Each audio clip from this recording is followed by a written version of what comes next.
R ਖੇਡਾਂ ਤੇ film ਜਗਤ ਦੇ ਨਾਲ ਦੇਸ਼ ਦੁਨੀਆ ਦੀ ਹਰ ਵੱਡੀ ਖਬਰ ਦੇ ਲਈ ਹੁਣੇ ਡਾਊਨਲੋਡ ਕਰੋ ਦੇਸ਼ ਦੀ number 1 news app Dainik Savera Times. ਦੇਸ਼ ਦੇ ਪ੍ਰਧਾਨ ਮੰਤਰੀ ਨਰਿੰਦਰ ਮੋਦੀ ਵੱਲੋਂ ਇੰਡੀਅਨ ਚੈਂਬਰ ਆਫ ਕਾਮਰਸ ਦੇ 95 ਸਾਲ ਪੂਰੇ ਹੋਣ ਦੀ ਖੁਸ਼ੀ ਵਿੱਚ ਦੇਸ਼ ਨੂੰ ਸੰਬੋਧਨ ਕੀਤਾ ਗਿਆ। ਇਸ ਮੌਕੇ ਪੀਐਮ ਨਰਿੰਦਰ ਮੋਦੀ ਨੇ ਕਿਹਾ ਕਿ ਪੂਰੀ ਦੁਨੀਆ ਕੋਰੋਨਾ ਵਾਇਰਸ ਦੇ ਨਾਲ ਲੜ ਰਹੀ ਹੈ ਤੇ ਇਸ ਜੰਗ ਵਿੱਚ ਭਾਰਤ ਵੀ ਸ਼ਾਮਿਲ ਹੈ। ਇਸ ਮੌਕੇ ਪੀਐਮ ਮੋਦੀ ਨੇ ਕਿਹਾ ਕਿ ਹਰ ਦੇਸ਼ਵਾਸੀ ਇਸ ਸੰਕਟ ਨੂੰ ਅਵਸਰ ਵਿੱਚ ਬਦਲਣ ਦੀ ਇੱਛਾ ਸ਼ਕਤੀ ਦੇ ਨਾਲ ਕੰਮ ਕਰ ਰਿਹਾ ਹੈ। ਪੀਐਮ ਮੋਦੀ ਨੇ ਦੇਸ਼ਵਾਸੀਆਂ ਤੇ ਉਦਯੋਗ ਜਗਤ ਨੂੰ ਅਪੀਲ ਕੀਤੀ ਕਿ ਜਿਸ ਖੇਤਰ ਵਿੱਚ ਭਾਰਤ ਪਿਛੜਿਆ ਹੋਇਆ ਹੈ ਉਸ ਖੇਤਰ ਵਿੱਚ ਭਾਰਤ ਨੂੰ ਆਤਮਨਿਰਭਰ ਬਣਾਉਣਾ ਚਾਹੀਦਾ ਹੈ।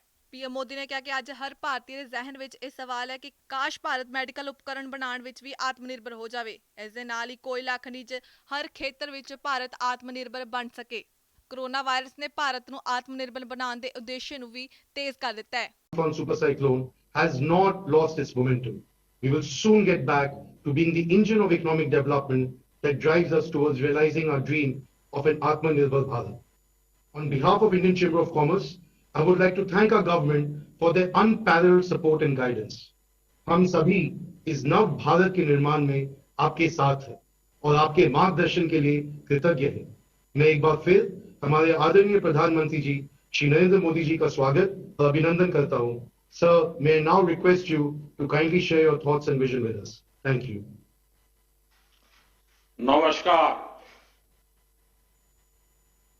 আশা করি ਸਿਆਸਤ ਵਪਾਰ ਖੇਡਾਂ ਤੇ ਆਪਣਾ ਫਿਲਮ ਜਗਤ ਦੇ ਸਭਾਈ ਨਾਲ ਦੇਸ਼ ਦੁਨੀਆ ਦੀ ਹਰ ਵੱਡੀ ভালো আছেন না? 95 वर्ष से निरंतर देश की सेवा करना किसी भी संस्था या संगठन के लिए अपने आप में बहुत बड़ी बात होती है। आईसीसी ने पूर्वी भारत और नॉर्थ ईस्ट के डेवलपमेंट में जो कंट्रीब्यूशन दिया है, विशेषकर वहां की मैन्युफैक्चरिंग यूनिट्स को, वह भी हिस्टोरिकल है। आईसीसी के लिए अपना योगदान देने वाले आप सभी को इन 95 वर्ष में जिन जिन महानुभावों ने योगदान दिया है, उस प्रत्येक महानुभाव का मैं अभिनंदन करता हूं। साथियों, आईसीसी ने 1925 में अपने गठन के बाद से आजादी की लड़ाई को देखा है, उस लड़ाई को जिया है। सरकारों से मुसीबतें भी झेली है, भीषण अकाल और अन्न संकटों को देखा है, विभाजन को देखा है। विभाजन की उस पीड़ा को आपने सहा है और भारत की ग्रोथ ट्रेजेक्टरी का भी आप हिस्सा रहे हैं। अब इस बार की ये एजीएम एक ऐसे समय में हो रही है जब हमारा देश मल्टीपल चैलेंजेस को चैलेंज कर रहा है। कोरोना वायरस से पूरी दुनिया लड़ रही है, भारत भी लड़ रहा है, लेकिन अन्य तरह के संकट भी निरंतर खड़े हो रहे हैं। कहीं फ्लड की चुनौती, कहीं लॉकस्ट, जो बंगाल में जिसको पोंगोपा कहते हैं, पोंगोपा का कहर, कहीं ओलावृष्टि, कहीं असम में ऑयल फील्ड में आग,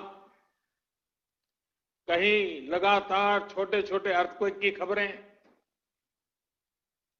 ये भी कम ही होता है कि पूर्वी और पश्चिम क्षेत्र में एक के बाद एक 2 साइक्लोन चुनौती बनकर के आए। ऐसे तमाम फ्रंट्स पर हम सभी एक साथ मिलकर के लड़ रहे हैं। कभी कभी समय भी हमें परखता है, समय भी हमारी कसौटी करता है, परीक्षा लेता है। कई बार अनेक कठिनाइयां, अनेक कसौटियां एक साथ आ जाती है, लेकिन हमने ये भी अनुभव किया है कि इस तरह की कसौटी में हमारा कर्तृत्व, हमारा कृतित्व उज्जवल भविष्य की गारंटी भी लेकर के आता है। किसी कसौटी से हम कैसे निपट रहे हैं, मुश्किलों से कितनी मजबूती से लड़ रहे हैं, ये आने वाले अवसरों को भी तय करता है। साथियों, हमारे यहां कहा जाता है, मन के हारे हार, मन के हारे हार, मन के जीते जीत।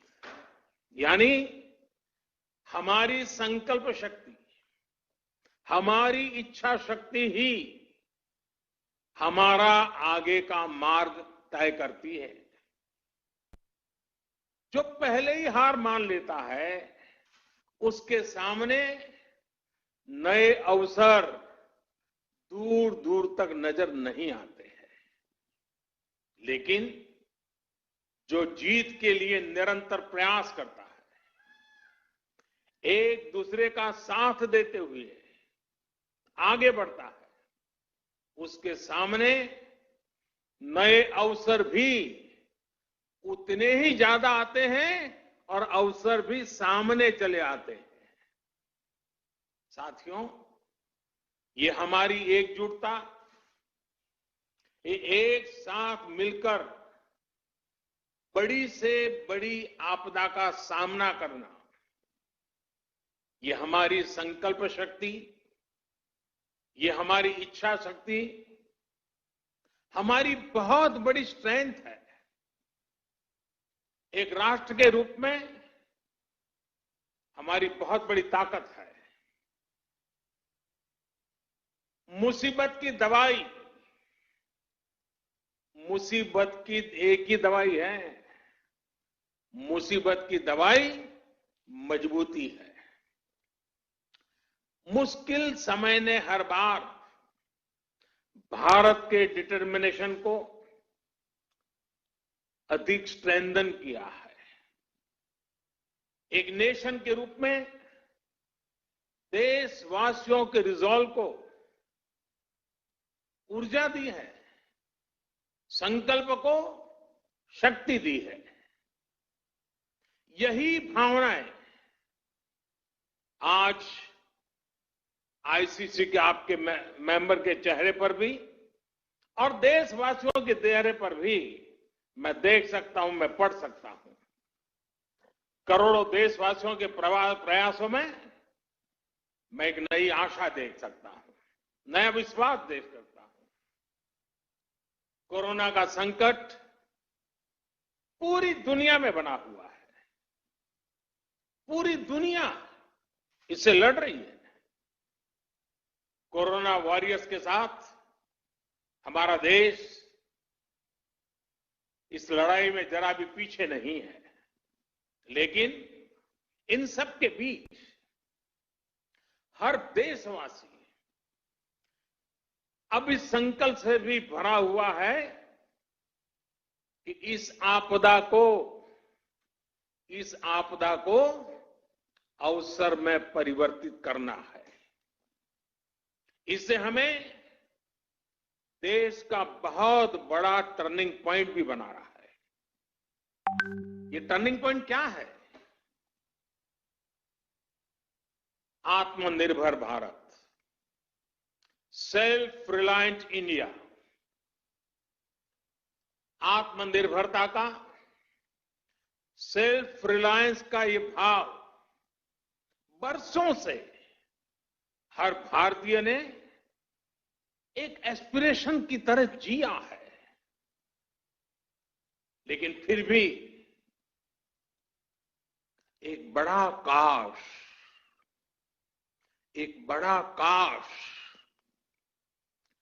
हर भारतीय के मन में रहा है, मस्तिष्क में रहा है। ये काश क्या है? काश हम मेडिकल इक्विपमेंट के क्षेत्र में आत्मनिर्भर होते। काश हम डिफेंस मैन्युफैक्चरिंग में आत्मनिर्भर होते। काश हम कोल और मिनरल्स के सेक्टर में आत्मनिर्भर होते। काश हम एडिबल ऑयल में, फर्टिलाइजर्स के क्षेत्र में आत्मनिर्भर होते। काश हम इलेक्ट्रॉनिक मैन्युफैक्चरिंग में आत्मनिर्भर होते। काश हम सोलर पैनल्स, बैटरीज और चिप मैन्युफैक्चरिंग में आत्मनिर्भर होते। काश हम एविएशन सेक्टर में भी आत्मनिर्भर होते। ऐसे कितने सारे काश, अनगिनत काश हमेशा से हर भारतीय को झकझोरते रहे हैं। साथियों, एक बहुत बड़ी वजह रही है कि बीते 5-6 वर्षों में देश की नीति और रीति में भारत की आत्मनिर्भरता का लक्ष्य सर्वोपरि रहा है। अब कोरोना क्राइसिस ने हमें इसकी गति और तेज करने का सबक दिया है। इसी सबक से निकला है आत्मनिर्भर भारत अभियान। साथियों, हम देखते हैं परिवार में भी संतान, बेटा हो या बेटी, 18-20 साल का हो जाता है तो मां बाप उसे सबसे पहले कहते हैं कि अपने पैरों पर खड़े रहना सीखो। हर परिवार में सुना होगा, आप जो मुझे सुन रहे सबने सुना होगा कि 18-20 साल की उम्र में उनके मां बाप ने उनको कहा होगा कि बेटे, बेटी, अब अपने पैरों पर खड़े रहना सीखो। एक तरह से आत्मनिर्भर भारत का पहला पाठ परिवार से ही शुरू होता है। भारत को भी अपने पैरों पर ही खड़े होना होगा। साथियों, आत्मनिर्भर भारत अभियान का सीधा सा मतलब है कि भारत दूसरे देशों पर अपनी निर्भरता कम से कम करे। हर वो चीज जिसे इंपोर्ट करने के लिए देश मजबूर है, वो भारत में ही कैसे बने। भविष्य में उन्हीं प्रोडक्ट्स का भारत एक्सपोर्टर कैसे बने, इस दिशा में हमें और तेजी से काम करना है। इसके अलावा हर वो सामान जो भारत का लघु उद्यमी बनाता है, हमारे हैंडीक्राफ्ट वाले जो सामान हमारे सेल्फ हेल्प ग्रुप से जुड़े करोड़ों गरीब बनाते हैं, जो दशकों से हमारे यहां बनता आ रहा है, गलियों मोहल्लों में बिकता रहा है, उसे छोड़कर विदेश से वही सामान मंगाने की प्रवृत्ति, इस पर भी हमने आत्मसंयम बरतना है, हमें नियंत्रण करना है। हम इन छोटे छोटे व्यापार करने वाले लोगों से केवल चीज ही नहीं खरीदते, पैसे ही नहीं देते, उनके परिश्रम को पुरस्कृत करते हैं, मान सम्मान बढ़ाते हैं। कभी सोचना, आप मर्सिडीज गाड़ी लेकर के जा रहे हैं और फुटपाथ पर छोटी चीज बेचने वाले की चीज आपने उतर करके खरीदी, वो पैसे नहीं गिनेगा, वो उसकी छाती फूल जाएगी। देखिए, मर्सिडीज गाड़ी वाला भी फुटपाथ पर मैं भले बैठा हूं, लेकिन उतर करके मेरे से सामान खरीद रखा है, उसकी जिंदगी को एक ताकत मिलती है, उसको सम्मान मिलता है। हमें इस बात का अंदाजा भी नहीं होता कि इससे उनके दिल पर कितना प्रभाव पड़ता है, वो कितना गर्व महसूस करता है। इसलिए अब अपने लोकल के लिए वोकल होने का समय है। हर गांव, हर कस्बे, हर जिले, हर प्रदेश, पूरे देश को आत्मनिर्भर करने का समय है। साथियों, सालों पहले, दशकों पहले स्वामी विवेकानंद जी ने एक पत्र लिखा था। उस पत्र में उन्होंने लिखा था, the simplest method to be work upon at present is to induce Indians to use their own produce and get markets for Indian artware in other countries. Swami Vivekananda ji का बताया ये मार्ग पोस्ट कोविड वर्ल्ड में भारत की प्रेरणा है। अब देश प्रण कर चुका है और देश कदम भी उठा रहा है। आत्मनिर्भर भारत अभियान के तहत जिन बड़े रिफॉर्म्स की घोषणा की गई है, उनको तेजी से जमीन पर उतारा जा रहा है। एमएसएमईज की डेफिनेशन सालों से लटकी हुई बात, उसका दायरा बढ़ाना हो या एमएसएमईज के सपोर्ट के लिए हजारों करोड़ के स्पेशल फंड्स की व्यवस्था हो, ये सब आज सच्चाई बन रहे हैं।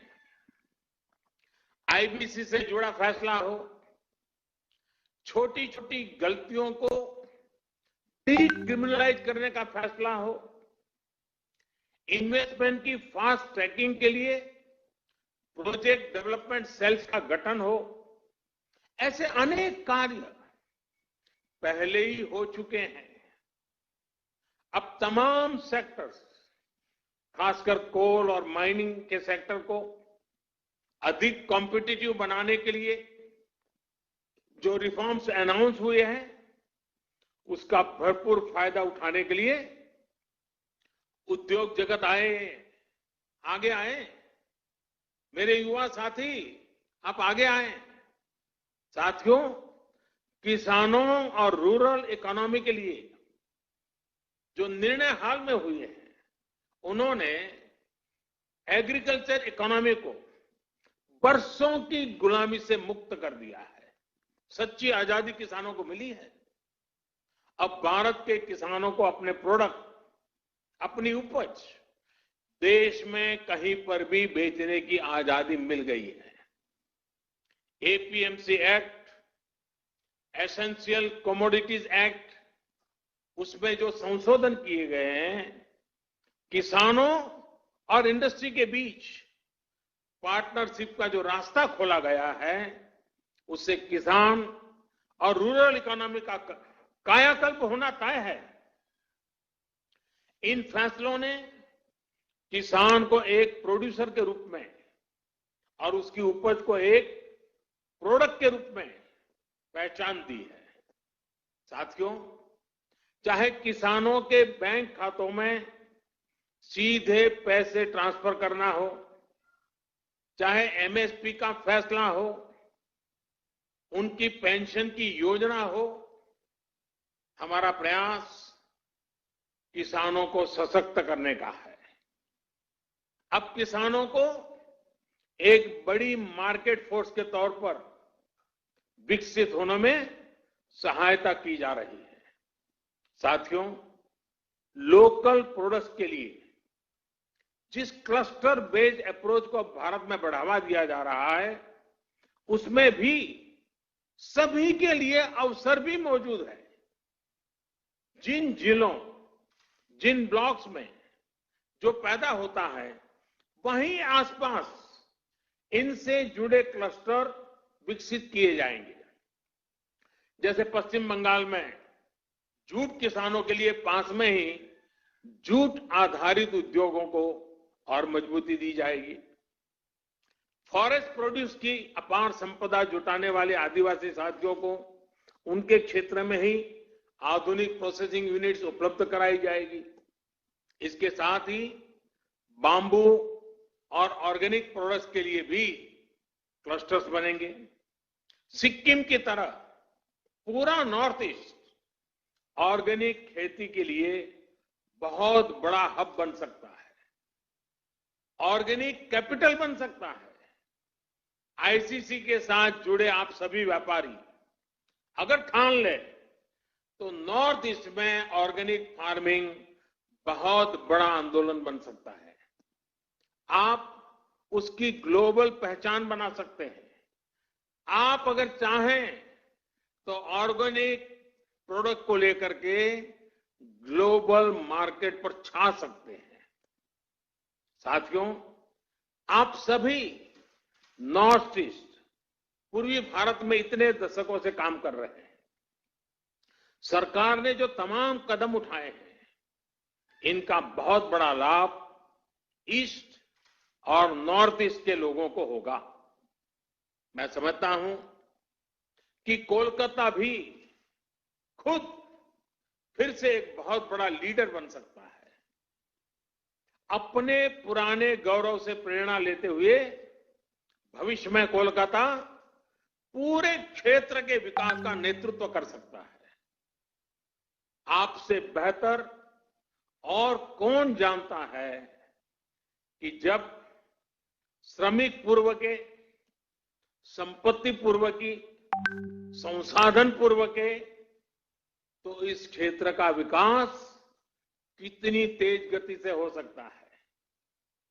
साथियों, 5 साल बाद यानी वर्ष 2025 में आपकी संस्था अपने 100 वर्ष पूरे करने जा रही है। वहीं वर्ष 2022 में देश की आजादी के 75 वर्ष पूरे होने जा रहे हैं। ये आपकी संस्था के लिए, आपके प्रत्येक सदस्य के लिए, आपकी कोई भी औद्योगिक इकाई हो या व्यापारिक इकाई हो, बेहतरीन समय है एक बड़ा संकल्प लेने का। मेरा आपसे आग्रह है कि आत्मनिर्भर भारत अभियान को चरितार्थ करने के लिए आईसीसी भी अपने स्तर पर 50-100 नए लक्ष्य तय करेंगे।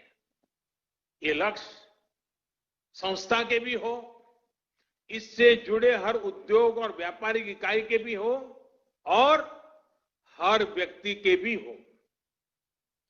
आप जितना अपने लक्ष्य की ओर आगे बढ़ेंगे, उतना ही ये अभियान पूर्वी भारत में, नॉर्थ ईस्ट में आगे बढ़ेगा, जो देश को भी आगे ले जाएगा।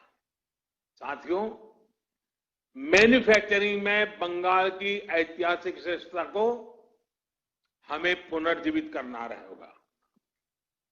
हम हमेशा सुनते आए हैं, what Bengal thinks today, India thinks tomorrow. हमें इससे प्रेरणा लेते हुए हम सबको मिलकर के आगे बढ़ना होगा।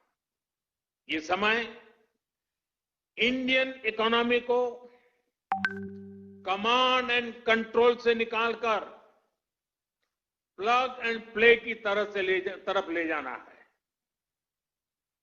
ये समय कंजर्वेटिव अप्रोच का नहीं है, बल्कि आगे बढ़कर बोल्ड डिसीजंस का है, बोल्ड इन्वेस्टमेंट्स का है। ये समय भारत में एक globally competitive domestic supply chain तैयार करने का है। इसके लिए उद्योग जगत को अपनी मौजूदा सप्लाई चेन के सभी स्टेक होल्डर्स को संकट से निकालने में मदद भी करनी है और वैल्यू एडिशन में उनकी हैंड होल्डिंग भी करनी है। साथियों, आत्मनिर्भर भारत अभियान में आगे बढ़ते हुए कोरोना काल से संघर्ष करते हुए आज आपने इस एजीएम में जो पीपल, प्लेनेट एंड प्रॉफिट का विषय उठाया गया है वो भी बहुत महत्वपूर्ण है। कुछ लोगों को लगता है कि ये तीनों एक दूसरे के ऑपोजिट है, विरोधाभासी है, लेकिन ऐसा नहीं है। पीपल, प्लेनेट एंड प्रॉफिट एक दूसरे से इंटरलिंक्ड है। ये तीनों एक साथ फ्लरिश कर सकते हैं, को एग्जिस्ट कर सकते हैं। मैं आपको कुछ उदाहरण देकर समझाता हूं। जैसे भारत में हमने एलईडी बल्ब का एक बहुत बड़ा अभियान चलाया। अब ये एलईडी बल्ब अपने आप में एक बड़ा प्रेरक उदाहरण है। 5-6 वर्ष पहले एक एलईडी बल्ब 350 रुपये से भी ज्यादा में मिलता था। आज वही बल्ब 50 रुपये तक में मिल जाता है। आप सोचिए, कीमत कम होने से देश भर में करोड़ों करोड़ों की संख्या में एलईडी बल्ब घर घर पहुंचे हैं, स्ट्रीट लाइट्स में लग रहे हैं। ये क्वांटिटी इतनी बड़ी है कि इससे उत्पादन की लागत कम हुई है और प्रॉफिट भी बढ़ा है। इससे लाभ किसको मिला है? पीपल को, आम देशवासी को, जिसका बिजली का बिल कम हुआ है। एक मोटा मोटा अंदाज में लगा सकता हूं, आज प्रतिवर्ष एवरी ईयर देशवासियों के करीब करीब 19,000 करोड़ रुपए बिजली के बिल में एलईडी की वजह से बच रहे हैं। 19,000 करोड़ रुपए आपके जेब में बचना, ये बचत गरीब को हुई है, ये बचत देश के मध्यम वर्ग को हुई है और लगातार होने वाली है। इसका लाभ प्लेनेट को भी हुआ है। सरकारी एजेंसियों ने जितने एलईडी बल्ब कम कीमत पर बेचे हैं, अकेले उससे ही हर साल करीब करीब 4 करोड़ टन कार्बन डाइऑक्साइड का एमिशन कम हुआ है। यानी प्रॉफिट दोनों को है, दोनों के लिए विन विन सिचुएशन है। उत्पादक भी कमाता है, विक्रेता भी कमाता है और खरीदार भी कमाता है, और प्लेनेट का तो भला हुआ ही हुआ है। अगर आप सरकार की अन्य योजनाओं और फैसलों को भी देखें तो बीते 5-6 वर्षों में पीपल, प्लेनेट एंड प्रॉफिट का ये कंसेप्ट जमीन पर और मजबूत हुआ है। अब जैसे अभी आपने भी देखा है कि कैसे सरकार का बहुत ज्यादा जोर इनलैंड वाटरवेज पर है। हल्दिया से बनारस तक तो वाटरवेज चालू हो चुका है। अब मैं बनारस का एमपी हूं, इसलिए मुझे आपसे जुड़ने हुए आनंद भी आता है। अब वो चालू भी हो चुका है। अब नॉर्थ ईस्ट में भी वाटरवेज बढ़ाया जा रहा है। इन वाटरवेज से पीपल का फायदा है, क्योंकि इससे लॉजिस्टिक्स का खर्च कम होता है। इन वाटरवेज से प्लेनेट का भी फायदा है, क्योंकि इससे ईंधन कम जलता है। और हमें ये भी नहीं भूलना चाहिए कि ये पेट्रोल डीजल के इंपोर्ट को कम करेगा, रोड पर ट्रैफिक कम करेगा, सामान सस्ते में पहुंचाएगा, सामान सस्ता मिलेगा, शॉर्टेज रूट से जल्दी पहुंचेगा। खरीदने वाले और बेचने वाले दोनों को इसमें प्रॉफिट ही प्रॉफिट है। यानी पीपल भी है, प्लेनेट भी है, प्रॉफिट भी है। साथियों, भारत में एक और अभियान अभी चल रहा है, देश को सिंगल यूज प्लास्टिक से मुक्त करने का। इसमें पीपल, प्लेनेट और प्रॉफिट तीनों ही विषय एड्रेस होते हैं। विशेषकर पश्चिम बंगाल के लिए तो ये बहुत ही फायदेमंद है। इससे आपके यहां जूट का कारोबार बढ़ने की संभावना अनेक गुना बढ़ जाती है। और मैं तो आपसे पूछूंगा, क्या आप लोगों ने इसका फायदा उठाया कि नहीं उठाया? क्या अब पैकेजिंग मटेरियल, नई नई वैरायटीज, नए नए थैलिए, नए नए पर्स प्लास्टिक की जगह पर जूट से बनाना शुरू किया कि नहीं किया?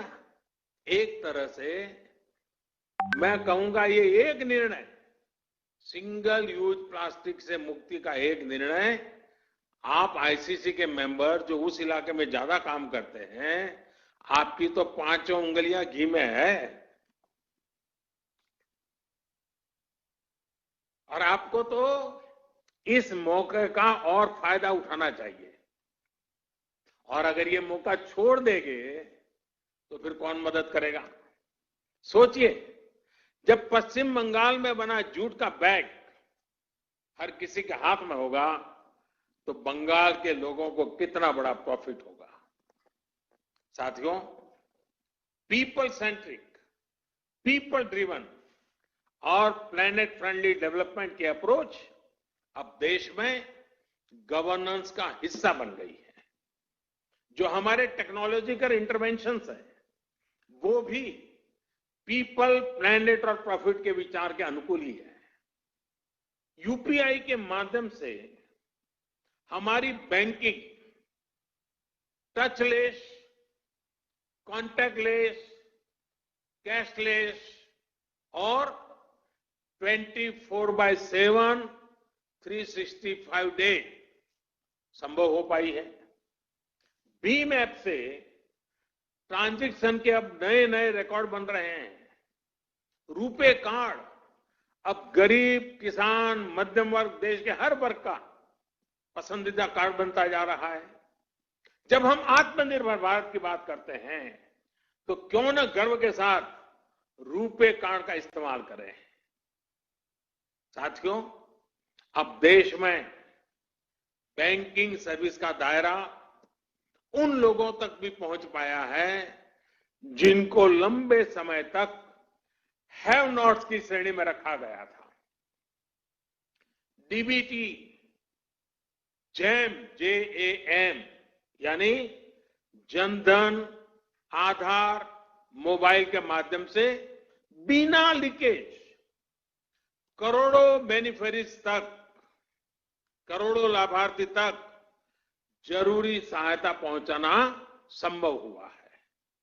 इसी तरह गवर्नमेंट ई मार्केट प्लेस, और मैं चाहूंगा सभी व्यापारी आलम इसको ध्यान से सुने, गवर्नमेंट ई मार्केट प्लेस यानी GEM, आप वेबसाइट पे जाकर इसकी डिटेल देख सकते हैं। GEM ने पीपल को सरकार के साथ जुड़कर प्रॉफिट कमाने का एक अवसर दिया है। आप ये जानते ही हैं कि jam platform, GEM, jam platform पर छोटा हो या बड़ा, व्यक्तिगत रूप से काम करता हो या सेल्फ हेल्प ग्रुप चलाता हो, MSME हो या बड़ा व्यापारी हो, सीधे सीधे भारत सरकार को अपने गुड्स और अपनी सर्विसेज उपलब्ध करा सकते हैं और बड़ी ट्रांसपेरेंसी के साथ।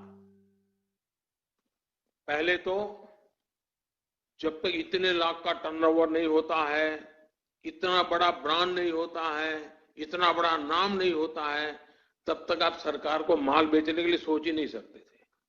आज हमने वो रास्ता खोला है कि आप सीधे भारत सरकार की बड़ी से बड़ी इकाई, इवन PM ऑफिस में भी आपका माल पहुंच सकता है, प्रधानमंत्री को भी पहुंच सकता है।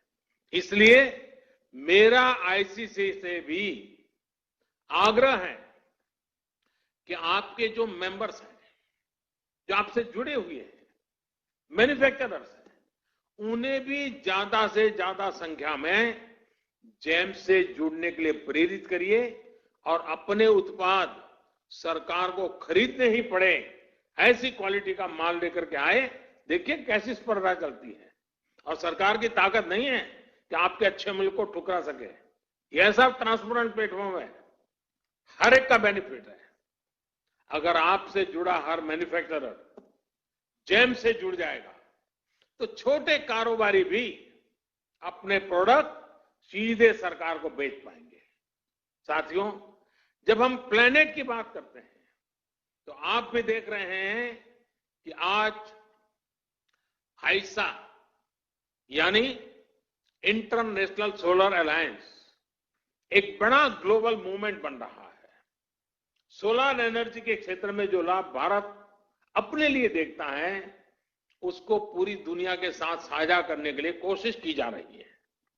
मेरा इंडियन चैम्बर ऑफ कॉमर्स के तमाम सदस्यों से अनुरोध है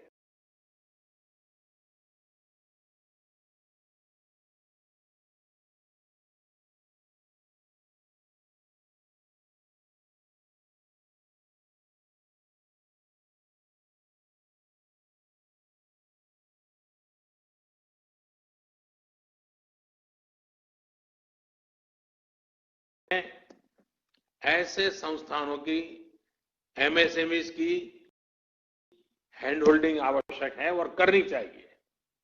बदलते हुए विश्व में सोलर रिचार्जेबल बैटरीज का बहुत बड़ा मार्केट बनने वाला है। क्या भारत का उद्योग जगत इसका नेतृत्व कर सकता है? इस क्षेत्र में भारत एक बहुत बड़ा हब बन सकता है। आईसीसी और उसके सदस्य 2022 जब भारत अपनी आजादी के 75 वर्ष पूरा करेगा और 2025 जब आईसीसी अपने 100 वर्ष पूरा करेगा तो इन अवसरों से जुड़े लक्ष्यों में इस विषय पर भी अपने टारगेट तय कर सकते हैं। साथियों, ये समय अवसर को पहचानने का है, खुद को आजमाने का है और नई बुलंदियों की ओर जाने का है। ये अगर सबसे बड़ा संकट है तो हमें इससे सबसे बड़ी सीख लेते हुए इसका पूरा लाभ भी उठाना चाहिए। मैं आपको आश्वस्त करता हूं कि सरकार इसके लिए पूरी तरह से कमिटेड है, आपके साथ है। आप बेहिचक आगे बढ़िए, नए संकल्पों के साथ, नए विश्वास के साथ आगे बढ़िए। आत्मनिर्भर भारत के मूल मंत्र में है, और ये बात बहुत महत्वपूर्ण है, आत्मनिर्भर भारत के मूल में जो मंत्र है वो है आत्मविश्वासी भारतीय। हर भारतीय आत्मविश्वासी होगा तो आत्मनिर्भर भारत की यात्रा बहुत कम समय में हम जीत लेंगे। गुरुवर टैगोर ने अपनी कविता नूतन जोगेर भोर में कहा है, चोलाए चोलाए बाजबे जोएर मेरी, चोलाए चोलाए बाजबे जोएर मेरी, पाएर बेगे ही पोत केटे जाए कोरिश्ना आर दे। यानी हर आगे बढ़ने वाले कदम पर घोषणाद होगा, दौड़ते पांव ही नया रास्ता बना देंगे। अब देरी मत करो, सोचिए ये कितना बड़ा मंत्र है, दौड़ते पांव ही नया रास्ता बना देंगे। जब इतनी बड़ी प्रेरणा हमारे सामने है तो रुकने का सवाल ही पैदा नहीं होता। मुझे पूरा विश्वास है कि जब आप अपनी स्थापना के 100 वर्ष का समारोह मनाएंगे, जब देश अपनी स्वतंत्रता के 75 वर्ष का पर्व मनाएगा, तो आत्मनिर्भर भारत के मार्ग पर हमारा देश मजबूती के साथ काफी आगे बढ़ चुका होगा और आपके साथ सहयोग से बढ़ चुका होगा। 130 करोड़ देशवासियों की संकल्प शक्ति से बड़ा होगा।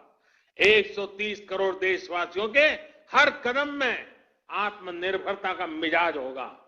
एक बार फिर आप सबको बहुत बहुत शुभकामनाएं देता हूं और मैं यही प्रार्थना करूंगा, स्वस्थ रहिए, सुरक्षित रहिए। बहुत बहुत आभार। ভালো থাকবেন। আমরা ভালো থাকবো স্যার, আপনিও ভালো থাকবেন। Now I would request Shri Sanjeev Goenka to formally give the vote of thanks.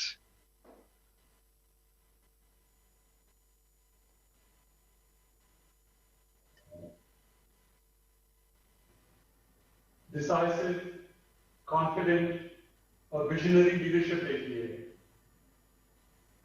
Average Indian को जीने की convenience में बहुत वृद्धि हुई है। एक नई दिशा मिली है, एक नया संकल्प मिला है, एक नया मार्ग मिला है और विश्व भर में आज भारतीय सिर ऊंचा करके रह सकता है, जी सकता है, घूम सकता है, व्यवसाय कर सकता है। ये प्रेरणा आपने और आपकी सरकार ने दी है। आपने एक विश्वास दिया है कि हम कर सकते हैं। We can do it. And sir, today I tell you that we will do it. Indian industry will rise to the challenge. And industry in Eastern India will definitely rise to the challenge. We are grateful to you, sir, for your time, for your guidance, for the vision, and for the honor that you do the Indian Chamber of Commerce and the industry in Eastern India by your address and your participation.